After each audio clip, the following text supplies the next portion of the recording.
What's up, one and all? This is Dominic D'Angelo. It's a Tuesday. It's Rumor and Innuendo. And I am here, per usual, with Robert Karpelis, WWE underscore creative-ish. Wait, I screwed that up. WWE creative underscore ish.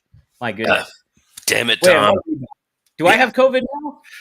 No. I can't even imagine. If you had COVID, I feel like you'd just be like walking into a door, like a bad video game character in the background that's just malfunctioning. Yes, I'm here 2 days in a row. Wow. I am the new Charlie Hustle. That's it. Oh my gosh, yes. Any thoughts on Pete Rose? That's what I was going to start with. So first I want to say hi to some of the folks who are here, and then I was going to jumpstart the show and talk about that. E says, hello, y'all. Alt Jake, good morning, all. Hell of a crazy work week. Can't tune in as much as I would like to live here today, though. We'll make it count. Christopher Zanto says, good morning and welcome to R&R Monster Edition. I believe he meant to say R&I, but we'll allow it. Dre Owens, top of the morning, NXT on the C-Dub tonight. My God, Dom, tomorrow we are going to have to talk about NXT on this show. And Andy Borders, morning, boys. Our truth push for the championship is nigh. He might not be that far off, but it's true. Want to start at the beginning for this 25-minute edition of Rumor and Innuendo, because I'm just going to right now bury Dom from the beginning. He sends me a note and he's like, hey, we gotta jump off 5 minutes early. I was like, of course, important things happen. He has to interview Violent J of the Insane Clown Posse. We're being bumped for a juggalo. Whoop, whoop. No. Put your Fago away. And it's the gathering, guys. Let's gather together. The gathering of what? The juggalos, Robert. I cannot think of a more of a nightmare than being trapped at a gathering of the. I remember being in high school and the kids that were super in to the Insane Clown Posse were kids you generally tried to avoid. I couldn't, because back in the day, hypothetically, theoretically, maybe someone that I knew had one of those cable boxes that allowed you to watch the pay-per-views. And because of it, you kind of had to watch with whoever was there. Some of his friends, juggalos. How about that? I know. It was the Mr. Malenko shirts and the Jenko jeans, I remember, were a fantastic combination. Yes. Neither one of those. Pete Rose, what I want to talk about here. Right. So Pete Rose, obviously passed yesterday, all-time legend. Robbed of the fact that he's not in the Hall of Fame. Absolutely. Major League Baseball is insane. Pete Rose is incredibly important for pro wrestling because he was legitimately one of the biggest names ever to appear at a WWE event and say, to hell with it. I can go out there, doff my cap, and be done. You know, Billy Martin was at WrestleMania. He really didn't do a whole lot. When people host Saturday Night Live, they always say the best hosts are the ones that think they're part of the cast and are just like, I'm here to play. That was Pete Rose. Pete Rose at WrestleMania 14 in Boston understood the assignment. And he went out there. He cut a heel promo that is so damn good. To this day, I will quote that all the time. I was with my buddy Doug Plagans, the play-by-play announcer for the Florida Panthers. And we will constantly do, how about it? How about it? It was like, it is ingrained in the lexicon. But what was so great about Pete was he didn't have to do this. He could have just gone out there, done the ring announce, and be done with it. He understood the opportunity that there was to contribute and enhance the product and let his guard down. And I think he paved the way for a lot of celebrity appearances for folks who were more than willing to poke a little fun at their reputation and enjoy it. He's inextricably linked to the legacy of Kane. Obviously, he should have dressed as the San Diego Chicken. He took a stink face. He's inducted in the WWE Hall of Fame. Bruce Pritchard talks all the time about how Pete just kept asking questions and wanted to understand how things worked. A real class act in coming in there and doing that. And there's a lot of celebrities who have tried to use the WWE when they clearly want nothing to do with it, Jeremy Piven. And you can Al clearly Sharp. Al Sharp. yeah, Al Sharpton. You can see through it, Ben Stiller, when they show up on TV and they absolutely want nothing to do with that product. It's why we forgave Jelly Roll for a slightly less than stellar performance at SummerSlam, because he's just a fan. He loves it. Pete Rose was a dude who was like, I want to roll up my sleeves. I want to be a part of it. And that to me is as much a part of his legacy as the baseball career and the fact that he used to own a heck of a restaurant like 10 minutes from where I live. He would do Oh, his radio seriously? show there, would do autographs. You know, he's a dude who you want to say he's a cautionary tale, but it's kind of like Reggie Bush. It's like you were a cautionary tale of the time, but quite frankly, in 2024, to say that there are people that are gambling on sports, it's you turn on the TV, you can't escape. You know, we've been very fortunate to have DraftKings as a sponsor of this show here. Right. It's a thing that happens. Obviously, you don't want someone gambling on your own games and throwing them. I understand the integrity and the honor of what's going on there. At the same time, I think the punishment of Pete Rose far outweighed what he did. And the if you go and if there's one thing you do today after you're done, the letter he wrote a few years ago to the commissioner saying, I'm 81 years old. I've shown contrition. All I want is that opportunity to be in the Hall of Fame. Please. And they didn't do it. It's So unbelievable. It is like I think about, the Mitchell report and all the steroid scandal that went on, obviously, and you think about, what that really affected baseball and how that kind of came into play, and it made almost Rose's transgressions feel minuscule because, say what you will about his character and certain things like that. There's a lot of bad people in Hall of Fame. You can't argue that, and so. look, we live in a world where Randy Savage was inducted into the WWE Hall of Fame. We never thought we would see that. The Ultimate Warrior was inducted into the WWE Hall of Fame. Like the one prevailing thing, even in the Vince documentary, is the dude does what's best for business. And I don't think that baseball is better off because Pete Rose was not in the Hall of Fame. Agreed. 100% agreed. Yeah, RIP, amazing hitter, obviously the hit king. So, and it just speaks to like how he was able to make that move from baseball to diamond to pro wrestling. It's really well done. So, He's a great uh, character, and that's kind of the high point. I know we're going to talk about last night's episode of Raw. yeah, let's talk about it, Robert. So, yeah, what is your initial overall thoughts on this as a go home show for Bad Blood? Good riddance to the 3 hour Raw. Yes. This may have been, for the first 2 hours at least, my least favorite episode of Raw during the Triple H era. Wow. I Really? thought this episode was listless. I thought this episode felt generally pointless. It felt incredibly skippable for the first 2 hours of a 3 hour broadcast. So much so, part of it due to the COVID and whatever. Like I went to sleep at 10 o'clock last night. I watched the rest of Raw this morning. I never miss the end of Raw. Like I power through. I powered through like Thunderdome era Raw, and I was just like, all right, I gotta get some rest. Hour three of Raw, absolute home run. First 2 hours of Raw, oh man, was that rough, Tom. Well, yeah, I did the fortunate thing of recording them on Sling and going through and collecting the highlights this morning, so it didn't feel like a bad Raw to me. But Don't promote Slit. We don't. They're not a sponsor. that's right. But I ended up some of the angles and stories that they pulled off in the first hour. I thought were kind of fun, particularly Xavier Woods. I'll say I'll just go with that. The But Wood story. So here's the thing. It's like they opened with the Jey Uso promo, right, which was a fine emotional promo, and my mom believed in me, and here I am, and I get this opportunity. But then it's like, I'm going to be a fighting champion, and then they don't have him compete this week. I yeah, thought for sure we were going to get a Jey Uso Intercontinental title match. Like let's show that there's nothing.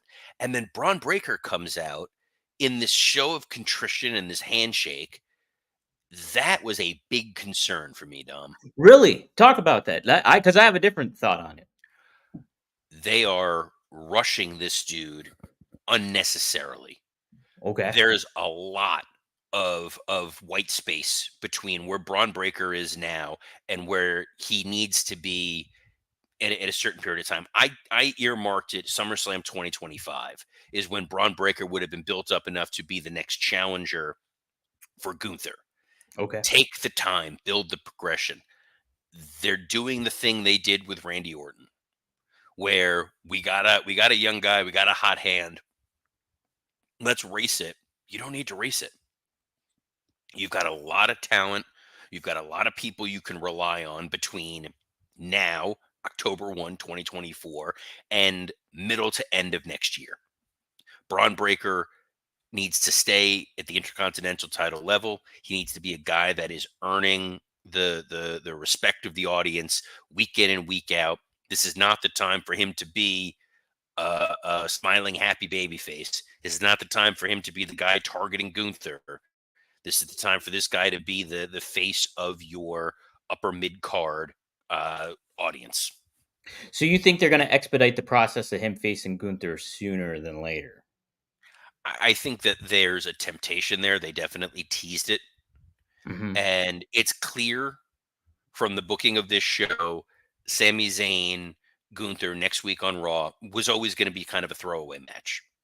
Right, Nobody right. thought that Sammy was going to ultimately be the one to beat Gunther this early in the run. The fact that it's taking place on the first 2 hour Raw, it's a good way to get eyeballs there, but it is absolutely not going to culminate in anything of significance. If anything, the way Sammy's been positioned of late, I kind of hope they're going to turn him heel. Oh, interesting. Yeah. Like He, you mean maybe you go up against Jay or something like that as a further opponent or something to that effect? he's been so kind of lost in the shuffle, and these constant promos of I'm always disrespected, I'm always discounted, I'm always overlooked. They're whiny Bret Hart promos. They don't make me feel like rah rah. I want to support this guy. It's like, dude, you just sound like you're like whining and complaining. As a wrestling fan, your condition that's a heel. Yeah, yeah, it's interesting. I was thinking more so, like last night. I thought his promo was a very good babyface promo. You know, really cutting to the The in inside of. ring promo was Yeah, yeah. his Mhm. backstage promo was not. Was more the yeah. Okay. Like I would have, and I look at it as like, well, why did we do this? Why was that greenlit during a production meeting? And my feeling is you're trying to show two sides to him because I think his in-ring promo with Gunther was a fiery babyface promo. It laid out the right reasonings for why I want this opportunity, why I beat you before, why I'm going to beat you again, why you want to see this. That home run. I was hour three. The Yeah. other promo, hour two, where you're in the muck and the mire of here comes, Lyra Valkyria versus Zoe Stark. Well, so let's go back to the Xavier Woods and Kofi Kingston dynamic, and that whole story encompassing throughout the whole show. What did you think of that? I thought I was very intrigued by how that day, and then his match with Rey Mysterio, ripping off the mask, kind of creating confusion there, and then him costing Kofi the match later on. Did you like that aspect of the show? So yeah, the idea that Woods is the reluctant heel, that Hmm. he beats Ray in the way heels always beat him, but it was an accident and he didn't mean to do it. And then he's fired up that Kofi's not like high five and congratulations to him, but good news, you're getting an Intercontinental title shot next week. Him accidentally hooking Gable's foot, which winds up costing Kofi the match. It's fine, but there's two paths forward here. Hmm. Either we're splitting up New Day and we're getting a heel Xavier Woods run, or we're getting close to the 10-year anniversary. We're gonna find ourselves in a situation where they reunite and they get an opportunity at the tag titles and everybody's happy and they hug Big E and everything's good. New Day has always said they were never going to turn on each other. They were never going to split apart. That was what was going to make them different. And they were genuine and sincere with it. So I don't see this ending with a true Woods heel turn. So that's I think a little bit of why it's like, all right, we get the gist of it. Where are we going? Right. So I'm hoping that this is going to be a breakup of New Day. I just think that it's kind of. long in the tooth. I don't think it has any more leverage or mileage to go anywhere. And then was it? Well, am I wrong in seeing that it was Kofi and Xavier in the backstage segment, and was that Karrion Cross standing in the back? Did you happen to see that? It was they're teasing Cross. Cross is the guy who's getting in the ears of all the beloved teams and trying to split them up. And that's a more successful character for him than whatever weird satanic cult leader that he's been of late. The satanic cult leaders. Yeah. Um, yeah. I thought so. That aspect I liked the Raw. Trying to think of some other big takeaways that we have. Oh, let's talk about you mentioned the confrontation, how they didn't necessarily need it. Um, I thought this added a lot more to it and got me more hyped for Bad Blood. CM Punk and Drew McIntyre. Really? Why is that? I'm curious. Well, I thought, they had the security there. They teased maybe like a pull apart or something like that. And I wasn't going to be for that or anything like that. But I really just think Drew coming out in the black suit and hammering home the point that he's going to end CM Punk and he's wearing this suit for his wife and for, the family that's going to mourn him. And I thought that really elevated kind of even the stakes higher for all this stuff is like not only am I going to end you, I'm going to have your wife and your family watch. And then on top of it, Punk fires back with some really like talk about wiping the blood off his face and making him like he's prayed for this to happen and really just a well executed promo. I think they did nothing to hinder it or make it feel overstay its welcome. I really think they elevated this match, and I think the reports are Meltzer might have said something to the effect that this Cody and Jay or Cody and oh my god, who was he tagging with? Roman Reigns, Roman right? Reigns. Yeah. Yes, Roman Reigns is going to main event Bad Blood. This really made the case for this match to main event the PLE on Saturday. But what are your thoughts, Robert? You have different ones? I sort of have the opposite takeaway on this. I said before I didn't need to see another round of this, Mhm. and it was another round of the same stuff. We've already heard each man say, like, I'm going to kill you. We've heard Right. that. We've Yeah. heard each man say, my wife is not thrilled about this. We heard it again. Punk saying, I've been living in a hotel for 4 weeks was a weird. That was just a weird story beat that I don't think meant a lot. You didn't need the cage. I don't think it sold an extra ticket. I don't think it got an extra eyeball for someone that was going to tune in. Like, we were all on board for what they were doing at Bad Blood. I think we're Right. all on board for what this match is going to wind up being. This just felt like this is going to fill a certain amount of time on the show. We're going to do entrances. They're going to stare at each other. It's going to kill 12 minutes of time. And it's one less thing we have to worry about.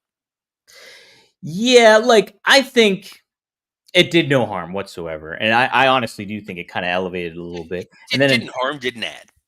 yeah, okay, I think it still kind of elevated it in my I- opinion. I'm I'm glad it worked for you. I'm sure the live crowd was happy to see Punk and Drew, or as Mm, happy as you can be in Evansville, Indiana, home of a beautiful zoo that they could have been at. Kevin Owens probably very upset he wasn't on Raw. He's a big zoo enthusiast. that's right. Yes, big time zoo Um, enthusiast. and quite frankly, if you wanted to see two mastodons go at it, it's not a Blue Chew plug, by the way, but No. that's not one of our. I'm not going to spare you in that. The main event, Yes. last monster standing. Was this the spectacle you thought it was going to be, Mister D'Angelo? Yeah, I think so. I think so. I the ring gimmick stuff, you kind of maybe saw it coming, considering the two people involved in that. So it was still a neat visual. And then I loved the return of Seth Rollins. I thought they did that very well. And it just tied everything together. Bronson got his comeuppance on that. He made the decision to take out Rollins to make his own statement, to elevate himself. And here it comes back to bite him. So I really like that. And thought it was just a really, really well done spectacle, if you will. How about you, Robert? Yeah, I thought this, the set pieces that they established, going through the announce table early, going through the table up by the ramp, I thought was a really nice touch. This brawling all over the place, going through the first barricade, then going through the second barricade into the fans. You're right. Obviously plants, but still it looked really cool. I thought that the security and everyone flooding out to go check on the injured fans, meaning that Bronson Reed has the win in the middle of the ring. The referee doesn't see it. He's annoyed. I love it. I love everything about what they did there. I thought that the Braun Strowman jumping off the top rope to the horde of security guys was a cool spectacle. Joe Tessitore sold everything beautifully. Only thing, I wish that they didn't mention Seth Rollins earlier in the show. Oh, good point. That's a good I point. kind of expected this was going to be a Seth Rollins return.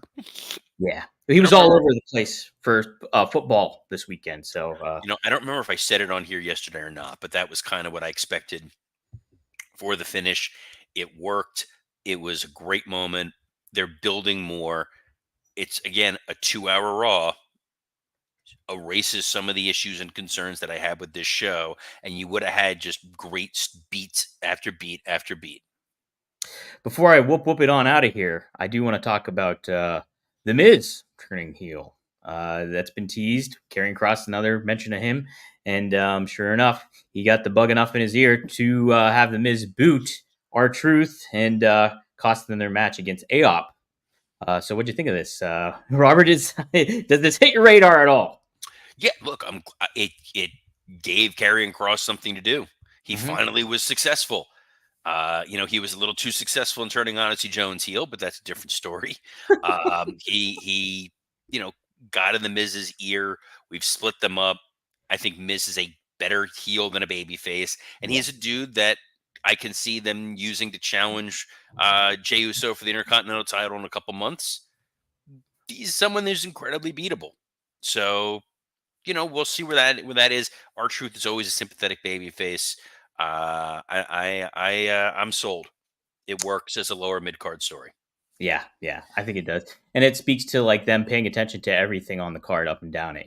When it comes to a lot of that stuff. So, any other takeaways from Raw that stood out to you? This Judgment Day stuff they need to all move on. Yeah, I'm with you. That's what also felt really listless. It's Finn's promo wasn't really where it needed to be. Liv Morgan and Rhea Ripley was just kind of there. Mm-hmm. The LWO stuff felt like something I would see on Dynamite. We all need something new. We need a refresh. We need a fresh paint of coat. Yes. No, I think Rhea going up against Liv at Bad Blood should hopefully be a good blow off match to the whole freaking thing. Maybe we'll see. But yeah, Robert. Yeah, I got to cut out a little early. Talking to a certain Violent J. Maybe I will try to join the Oddities if they have a faction of going on again. What do you think? You're like if Kurgan got put in the wash and shrunk. I'm ready to Uh, party. but Mm-hmm. we will be back tomorrow. Hopefully, you won't be wearing any ridiculous face paint. But we will be here as we are every Monday through Friday at noon Eastern on a plethora of platforms, including the WWE Creative _ish X account, the SE Scoops X account on YouTube, on Rumor and Innuendo, Working Stiff, and ad-free shows. So on behalf of the most insane clown I've ever posseed with, Dominic D'Angelo, I'm Robert Karpolis. Best of luck in your future endeavors. Let's gather. Let's gather. Rising.